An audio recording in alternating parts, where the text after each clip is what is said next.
बिस्मिल्लाहिर्रहमानिर्रहीम। अस्सलाम वालेकुम दोस्तों एक सोनारो फौत थी वियो त उन जे फौत थियण खां पोइ उन जे घर वारनि में बुख ऐं बदहाली पइजी वई।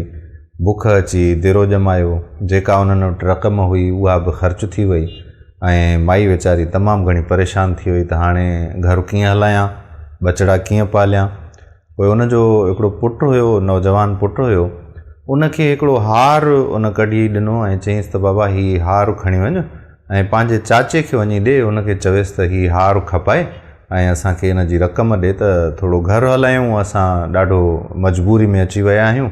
तुंहिंजे भाउ जे फौत थियण खां पोइ असांजे घर में हाणे कुझु बि कोन्हे को रहियो। सो उन सोनारे उहो हार ॾिठो। हार ॾिसण खां पोइ भाइटे खे चयईं त बाबा ॻाल्हि ॿुध, भाॼईअ खे वञी चइजांइ त हिन वक़्तु मंदी थी हले पई, मार्केट तमामु घणो घटि आहे। सो हिन वक़्तु जेकॾहिं हार खपाईंदासीं त को पैसा कोन कंदो ही सुठा।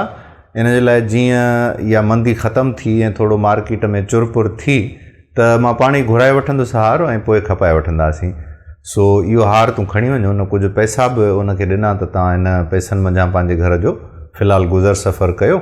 ऐं भाइटे खे चयईं त हीअं कर त सुभाणे खां वठी तूं मुंहिंजी दुकान ते आ ऐं दुकान ते अची वेह ऐं कमु कर।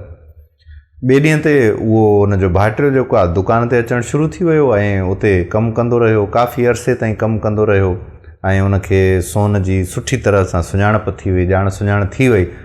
हिकिड़े ॾींहुं चाचे चयो उन पंहिंजे भाइटे खे त अबा इहो हार जेको तुंहिंजी माउ तोखे ॾिनो हुयो न, इहो भले सुभाणे खणी आ, त हाणे मार्केट सुठो पियो हले, मार्केटो थी वियो आहे त तो वारो हार जेको आहे उहो खपाए वठूं। भाइटे चयो चाचे खे त ठीकु आहे चाचा, सुभाणे मां खणी ईंदुमि। त जॾहिं सुबुह जो घरां पए निकितो त माउ खे चयईं त मां इहो हार त ॾिजांइ।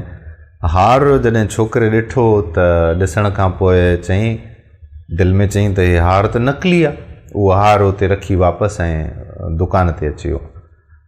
कुझु देरि खां पोइ चाचे पुछियुसि त अबा इहो हार चयुमि तोखे, उहो न खणी आए छा? त उन चयो त न चाचा, हार त पियो आहे घरु, मां खयो बि सही सुबुह सां, पर ॻाल्हि इहा आहे त हार त नकली आहे।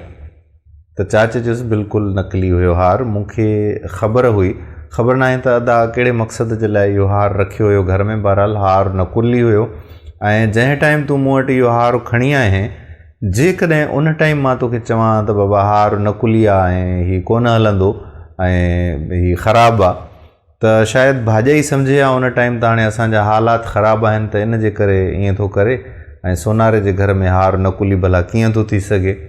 सो इन जे करे मूं तोखे उहो हार वापसि ॾिनो हुयो। हाणे इन जे करे चयुमि त तो में हाणे सुञाणप अची वई आहे, तूं परखे सघीं थो सोन खे त हीउ सोन असुली आहे या नकली आहे। इन जे करे तोखे चयुमि त इहो हार खणी आ। सो इहा ई ॻाल्हि हुई।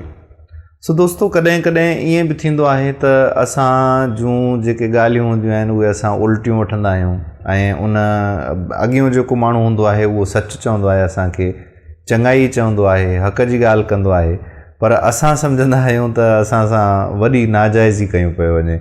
सो इन जे करे असांजा जेके रिश्ता हूंदा आहिनि, थोरी मिसअंडरस्टैंडिंग जे करे उहे मुतासिर थींदा आहिनि।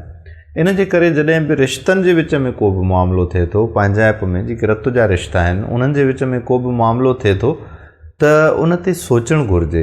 ईअं जल्दी में, जल्दबाज़ीअ में जेके बि फ़ैसिला कया वेंदा उहे ख़राबु थींदा। सो पंहिंजनि रिश्तनि खे बचाइण जी कोशिशि करियो। जेकॾहिं तव्हांजे विच में बि का तल्ख़ कलामी थी आहे ऐं मिसअंडरस्टैंडिंग जे करे ई रिश्ता ख़राबु थींदा आहिनि, अनापरस्तीअ जे करे ई रिश्ता ख़राबु थींदा आहिनि।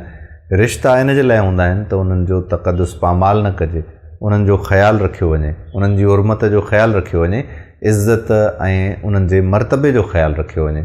सो अल्लाह साईं असांखे पंहिंजा रिश्ता सही तरह सां निभाइण जी तौफ़ीक़ अता फ़रमाए ऐं सिधे रस्ते ते हलण जी तौफ़ीक़ अता फ़रमाए। अल्लाह पाक अवां सभिनी खे ख़ुशि ऐं आबाद रखे। ॿी वीडियो में वरी अवां सां मुलाक़ात थींदी। पंहिंजे मेज़बान क़ादिर बख़्श कल्होड़े खे ईंदड़ वीडियो ताईं इजाज़त ॾियो। दुआउनि में यादि रखिजो। अल्लाह वाही।